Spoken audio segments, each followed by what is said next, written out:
বাঁচাতে হবে, এই প্রশ্ন আমাদেরকে তুলতে হবে। এখন যত অন্যায় হচ্ছে, যেটাই চলছে, প্রকৃত যারা মেধার ভিত্তিতে চাকরি পেয়েছে তাদের সাথে যে ইনজাস্টিস হয়েছে, যে ইনজাস্টিস যে হচ্ছে, এটা আমি মনে করছি রাজ্য সরকার ইনজাস্টিস করছে। অবিলম্বে 26,000-এর মধ্যে যারা যোগ্যতা সম্পূর্ণ, যারা যোগ্য, তাদেরকে শিক্ষা কেন্দ্রে পাঠানো হোক এবং অযোগ্যগুলোকে টেনে হিঁচড়ে জেলের মধ্যে রাখা হোক। 26,000 চাকরি বাতিল হয়েছে আমাদের রাজ্যে। এর যে আইভার কার? রাজ্য সরকারের। রাজ্য সরকারকে, পর্ষদকে, এসএসসিকে বারবার কোর্ট বলেছিল যে তুমি তথ্য দাও আমাদেরকে কজন অবৈধ পন্থা অবলম্বন করে চাকরি পেয়েছে। কিন্তু রাজ্য সরকার, এসএসসি, পর্ষদ এক তথ্য দেয়নি, 3 জন 3 রকম তথ্য দিয়ে ঘেটে ঘ করে দিয়েছে। তো রাজ্য সরকার সম্পূর্ণ দায়ী। এত অনেক গল্প শোনাচ্ছে, অনেক কিছু বলছে, আমি চিন্তিত। 20,000 গ্রুপ সি, গ্রুপ ডি 25,000, এইসব 25-20 এই ধরনের অনেক গল্প শোনাচ্ছে। গ্রুপ মানে কি plan A B C D X Y Z পর্যন্ত আছে এদের কাছে। কিন্তু এত প্ল্যানেরও দরকার নেই, এত ডিস্টার্বেরও চিন্তিত হওয়ার দরকার নেই। শুধু দরকার কি, কজনকে অবৈধ পন্থা অবলম্বন করে চাকরি দিয়েছে তাদের লিস্ট বার করে দিক, তাদেরকে বাতিল করে দিক। রিভিউ পিটিশনে গিয়েছে, ওর সাথে শুধু অ্যাটাচ করে দিক যে এতজনকে আমরা অবৈধ পন্থা অবলম্বন করে চাকরি দিয়েছি, এদেরকে আমরা বাদ দিয়ে দিলাম, কাজ। তাহলে বৈধগুলো চাকরি পেয়ে গেল। কিন্তু এটা না করে কি করছে, হই হই করছে, মানুষকে, পাবলিককে বোকা বানাচ্ছে। আমার আর একটা কথা বলছি, এরা কোনোদিন লিস্ট বার করবে না। বার করলে এদের দলের নেতাদের পিঠে আর চামড়া থাকবে না। কাদের? কোন নেতাগুলো? যারা টাকা নিয়ে চাকরি বিক্রি করেছে। আমি আপনাদের বলি কিভাবে বিক্রি হয়েছে। একটা চাকরি হয়তো 15 লাখ টাকায় বিক্রি হয়েছে। আপনার এই বাসন্তীর কেউ তো টাকাটা এঘাট ওঘাট ঘুরতে ঘুরতে কলকাতার ঘাটে গিয়েছে, এ হয়তো খুব বেশি হলে 1 লাখ টাকা রেখেছিল, বাকি 14 লাখ টাকা কোথায়? কলকাতার ঘাটে। ওই কলকাতার ঘাটে 14 লাখ আর কলকাতায় আছে কোথায়? ইউক্রেন চলে গেছে, রাশিয়া চলে গেছে, জার্মানি চলে গেছে, আবুধাবিতে চলে গিয়েছে, দুবাইয়ে চলে গিয়েছে। দুবাইয়ে কোথায় পৌঁছাচ্ছে? 8,000 কোটি টাকা কার কাছে আছে সেও নওশাদ সিদ্দিকী একটু খোঁজ নিচ্ছে। সময়ের সাথে সাথে বলে দেবো। এই গাড়িটা কিসের ব্যাপার ভাই? ওটা কি ওই দিক দিয়ে কি রাস্তা আছে নাকি? আচ্ছা আচ্ছা আচ্ছা আচ্ছা, চলে যাচ্ছে, ঠিক আছে। কি বলছি বুঝতে পেরেছেন তো? চলে গিয়েছে। এবার যদি এখন বাতিল করে দেয়, যাদের বাতিল হয়ে যাবে তারা কি সকালবেলা উঠে যার হাতে 15 লাখ টাকা দিয়েছিল তার বাড়ি পৌঁছাবে, এই ভাই আমার চাকরি নিয়ে আমার 15 লাখ টাকা ফেরত দে। একটা টাইম নেবে, যদি না টাকা ফেরত দিতে পারে, টাকা কি ফেরত দিতে পারবে? ও তো ওপরকে চাওয়ার আর ক্ষমতা আছে? কোনো প্রমাণ আছে যে ওপরকে দিয়েছে? নেই, 1 নম্বর কথা। তো বলবে তুই প্রমাণ নেই, তুই ভাগ। যখন ওকে ভাগিয়ে দেবে, যার 15 লাখ গেছে সে কি ছাড়বে? ওকে পোস্টে বেঁধে পিটবে, তাই না? আমি মারামারির পক্ষে নয়, কিন্তু ভাই কারো যদি 15 লাখ কেউ ঝেড়ে দেয়, ও যতই আমি ভালোবাসার বাণী শোনাই না কেন, বলবে ভাইজানের ফোনটা আমি সুইচ অফ করে দিই, ভাইজান না ফোন করতে পারে। আগে ওকে পিটিয়ে নিই মনের মতো করে, তাই না? তো পোস্টে বেঁধে যখনই পিটবে তখনই বলবে আমি জেলার কার হাতে টাকা দিয়েছিলাম। সবাই জেলার ওই নেতার বাড়ি যাবে, তাকে ধরে ন্যাংটো করতেও পারে, পিটতে পারে। এখন অর্ধলঙ্গ হয়ে কলকাতায় প্রতিবাদ করছে, পরে তৃণমূলের নেতাকে পুরো উলঙ্গ করে পোস্টে বেঁধে মারতে পারে। কারণ টাকা ভাই 15 লাখ টাকা, যদি উচিত নয়, আমি বোঝানোর জন্য বলছি, কেউ করবেন না কাজ, মারামারিতে একদম যাবেন না, আইনি লড়াইয়ে যাবেন। তো ওকে হয়তো আটকাবে, ওকে যখন একটু উদ্যম মাধ্যম যদি দিয়ে দেয়, তখন কি হবে? বলবে আমি অমুক নেতাকে দিয়েছি, এই ঘাট করতে করতে সেই ঘাটে পৌঁছে যাবে। সেই ঘাটে পৌঁছে যা আমাদের চোর প্রমাণ হয়ে যাবে। আর শহীদ মিনার ময়দানে হোক আর রাজপথে হোক, ফাঁসি নেওয়ার গল্প শোনালেও তার ফাঁসি নেবে কি, কিন্তু চোর হবে, মানুষ ডিস্টার্ব হবে। ওই জন্য কি করছে? লিস্ট বার করছে না। এখন যত অন্যায় হচ্ছে, যেটাই চলছে, প্রকৃত যারা মেধার ভিত্তিতে চাকরি পেয়েছে তাদের সাথে যে ইনজাস্টিস হয়েছে, যে ইনজাস্টিস যে হচ্ছে, এটা আমি মনে করছি রাজ্য সরকার ইনজাস্টিস করছে। আমি চাইবো রাজ্য সরকারের কাছে অবিলম্বে বৈধ অবৈধ লিস্ট বার করা হোক, অবৈধগুলোকে শিক্ষা প্রতিষ্ঠান থেকে ঝাঁটিয়ে বার করা হোক, বৈধগুলোকে শিক্ষা প্রতিষ্ঠানে পৌঁছানো হোক, অবিলম্বে এটা করা হোক। অন্যথায় বা যে সমস্ত বৈধ শিক্ষকরা আছে তাদেরকে, তাদের পরিবারকে নিয়ে বাংলার আপামার জনগণকে নিয়ে রাজ্য সরকারের বিরুদ্ধে কিন্তু আমরা লাগাতার আন্দোলন চালিয়ে যাব এবং রাজ্য সরকারকে এর খেসারত দিতে হবে, এটা আমরা জানিয়ে দিলাম, হুঁশিয়ারি দিলাম।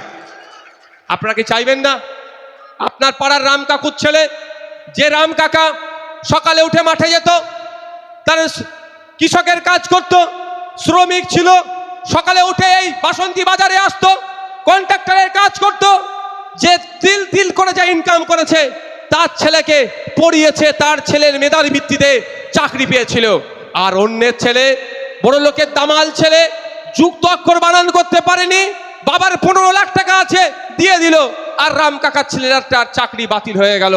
এর বিরুদ্ধে আমাদের লড়তে হবে না?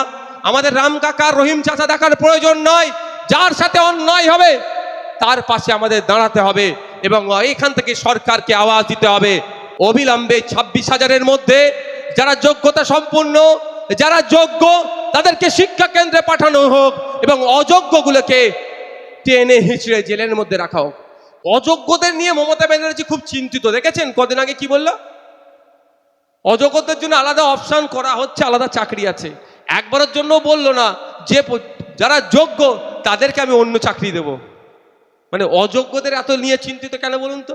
অযোগ্যদেররা যদি খেপে ওঠে সরকার অর্ধেক হিলে যাবে, ওই জন্য ওদেরকে চুপ করিয়ে রাখছে। না, থাম বাবা, থাম বাবা, থাম বাবা, তোদের কিছু একটা আমি দেবো। বুঝতে পারছেন বন্ধুগণ? অনুরোধ করছি আপনাদের, এটাকে নিয়ে ধর্মীয় উন্মাদনা ছড়ানোর চেষ্টা করছে, এটাকে নিয়ে হিন্দু মুসলমান করার চেষ্টা করছে। আমরা সেই ফাঁদে পা দেব না। আমরা হিন্দু মুসলিম নির্বিশেষে ঐক্যবদ্ধ হয়ে দীর্ঘকাল ধরে আমরা প্রোগ্রাম একসাথে উঠা বসা করছি। আমরা হিন্দু মুসলমান লড়াই জড়াবো কেন? আচ্ছা বলে, এই বাসন্তী থেকে বার্তা দিচ্ছে না সম্প্রীতির বার্তা? শুধু এই প্রোগ্রাম নয়, প্রতিবাদ সভা নয়, এই বাসন্তী দেখিয়ে দিচ্ছে শুভেন্দু অধিকারীকে থাপ্পড় মারছে, আইনি থাপ্পড়। এই বাসন্তী সম্প্রীতি থাপ্পড় শুভেন্দু অধিকারীদের মারছে, এই বাসন্তী সম্প্রীতি থাপ্পড় মারছে যারা হিন্দু মুসলমানকে নিয়ে রাজনীতি করতে চায়, যারা হিন্দু মুসলমানের মধ্যে বিভেদ ঢুকিয়ে দিতে চায়। এই বাসন্তীর মাটি তাদেরকে সৌজন্যতার থাপ্পড় মারছে, সম্প্রীতির থাপ্পড় মারছে, ঐক্য থাপ্পড় মারছে। মন্দির চত্বরে ওয়াকফ আইন কেড়ে নিচ্ছে কেন্দ্র সরকার, তার আলোচনা চলছে এবং মন্দির তার সামনে আমাদের বোনেদেরকে মায়েদেরকে বসার সুযোগ করে দিচ্ছে। এটাই তো আমাদের বাংলা, এটাই তো সম্প্রীতি, এটাই তো ঐক্য। এটাকেই বিনষ্ট করতে চাইছে কারা? রাজনৈতিক কারবারিরা। আমি আপনাদের অন্য বিষয়ে চলে যাচ্ছি, কিন্তু প্রসঙ্গ যখন এসে গেছে আমি বলছি। আচ্ছা, এখানে আপনারা বলুন, একজন এমএলএর মাইনে কত জানেন আপনারা? কতজন জানেন? একটু হাত তুলুন তো। এমএলএর মাইনে কত জানেন? আচ্ছা, যারা জানেন না তারা একটু হাত তুলুন তো। যারা জানেন না হাত তুলুন, হাত তুলুন। পেছনের লোকগুলো যারা আছে জানেন? তাহলে আমাদের না জানার সংখ্যা বেশি। এমএলএর মাইনে হচ্ছে 1 লক্ষ, সব মিলিয়ে 1,21,820 টাকা মতো। কত? 1,21,820 টাকা। একটা এমএলএ এক মাসে মোবাইল খরচ করার জন্য ক টাকা পায় জানেন? 5,000 টাকা। 5,000 টাকা 1 বছরে রিচার্জ হয়ে যায়, তাই না? এত দোকানদাররা বলে দিতে পারবে। আগে ছিল 999 লাইফ টাইম, আস্তে আস্তে উঠে যাচ্ছে। যাক, বুঝতে পেরেছেন? তাহলে আপনি এমএলএ কে, সে বিজেপিরই হোক, আইএসএফেরই হোক, কংগ্রেসের হোক, যারই হোক, তৃণমূলের হোক, তাকে এমএলএ আমাকে নেতা বানানোর জন্য মাথা ফাটাচ্ছেন কার? ভাইয়ের।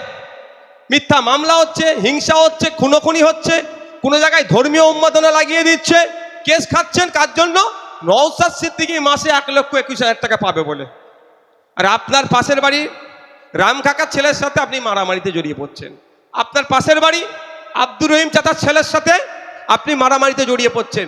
যে মারামারিতে আপনাকে জড়াচ্ছে সে বেটা এসে জীবনেও মারপিট করবে না, করবে না। কারা করছে? কারা করছে?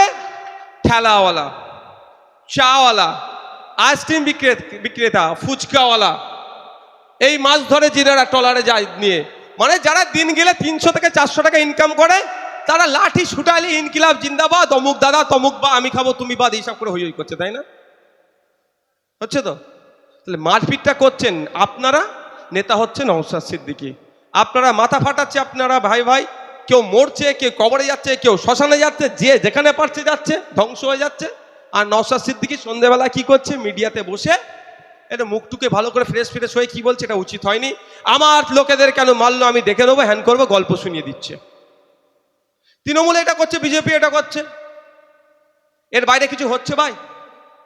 আর এইদিকে পাড়াতে আমরা মাথা ফাতা ফাটিয়ে ফুটিয়ে ঘর ছাড়া, ভাই অশান্তি, কোনো জায়গায় দাঙ্গা লেগে যাচ্ছে, এই করছে।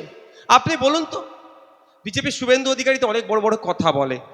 21-এর নির্বাচনের পরে আমাদের রাজ্যে সব থেকে বেশি মার খেয়েছে বিজেপির কর্মীরা, অস্বীকার করার কোনো জায়গা নয়।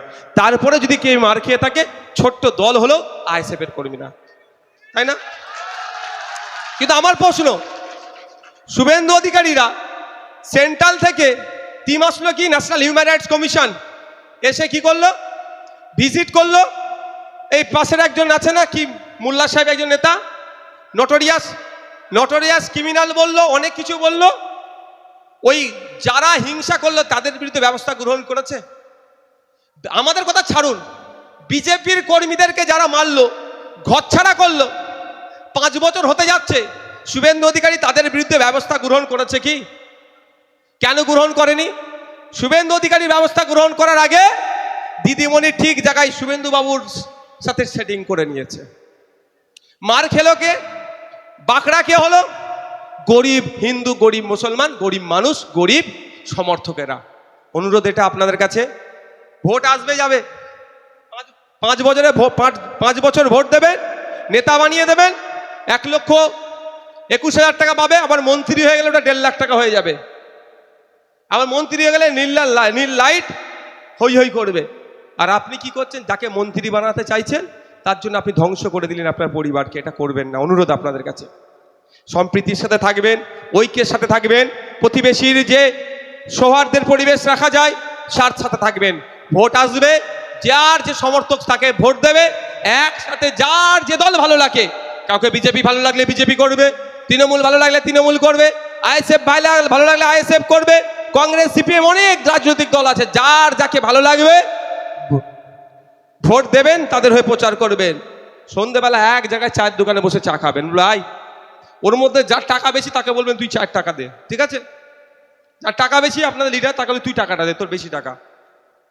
কারণ মমতা ব্যানার্জি, শুভেন্দু অধিকারী, দিলীপ ঘোষ, কুণাল ঘোষ, অভিষেক ব্যানার্জি, আপনার মোহাম্মদ সেলিম, অধীর রঞ্জন চৌধুরী কোনোদিন হাতাহাতি মারপিট করতে দেখেছেন আপনারা? বলেন দেখেছেন?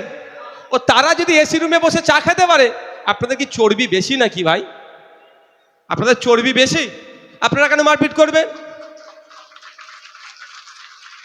ওই জন্য আমাকে অনেকে খারাপ বলে, আমার দেখার দরকার নেই। আচ্ছা, আমাকে কি দেখেছেন কারোর সাথে হাতাহাতি মারপিট করতে? আমার লড়াই মাইকে, আইনের লড়াই। তো আমি আমার ভক্ত বা আমার আইএসএফের যারা ভক্ত তাদের বলবো হাতাহাতি লড়াইয়ের দরকার নেই, পেনের লড়াই হবে, মিডিয়ার মাধ্যমে লড়াই হবে। কিন্তু এটা তৃণমূল তো জোর গলায় বলতে পারবে না। কেন বলুন তো? ও মারামারি ছাড়া কোনো গতি নাই। কিন্তু কথা হচ্ছে, যাকে দিয়ে মারামারি করাবে তাই সেই বন্ধুদের কাছে আমার বার্তা, যে কারা ক্ষতি হচ্ছে দিনের শেষে, সাধারণ মানুষ ক্ষতিগ্রস্ত হচ্ছে। অনুরোধ আপনারা একটু সজাগ সতর্ক থাকবেন। আসা যাক দ্বিতীয় কথায়, ভাই একটু আসতে।